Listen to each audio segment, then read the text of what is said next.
Dear Los Angeles, you're breaking me down.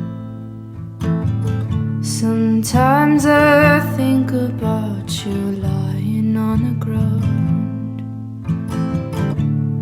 All I do is work for you all day, and I'm not sure I'll ever love the life I've made. Dear Los Angeles, you are a fantasy that's rolled off my tongue since childhood, with an aftertaste of broken dreams and faded glitter. Every saint has a past and every sinner has a future. I fell in love with Oscar Wilde's quote before I fully understood it. And the wild city you are embraced me into its fervor of truths and frightening reflections.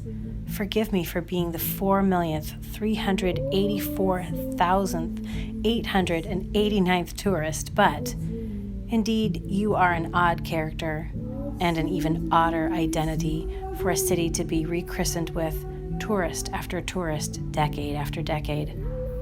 And perhaps this is why I always find myself coming back to this city, because for years I've traveled and returned by the 405 to the 605, along West Hollywood's Santa Monica Boulevard, and through downtown's more cautious segments. It is the most home I've ever known. Not the suburbs with their conformist character, but the feverish evolution of identity which rages inside you. That is what I love and always come back to. You've always been that fresh start, that promised land, that abandonment of mundane stories. And in each night, with every new conversation, I'm stirred by the promise of one evening, one day, the orgastic future that year by year recedes before us into the past. I couldn't care less of what others say about my ambitions. They've always been far from comfortable, and you have always taught me to refrain from the familiar and leap into the uncertain. Now everything is uncertain. The streets are empty, the shops are closed and boarded up. The homeless cry as they choke on the virus that ravages the world. I cannot see the lights shining from Griffith Park Observatory, and the Hollywood sign seems so much smaller now. Each time I cruise past the green freeway board with your name in white, a small voice questions me in the back of my mind. Is this worth it?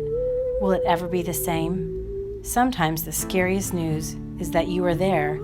This is your dream, this is your adulthood, and it's not getting any better. So please, tell me what we're going through is worth it.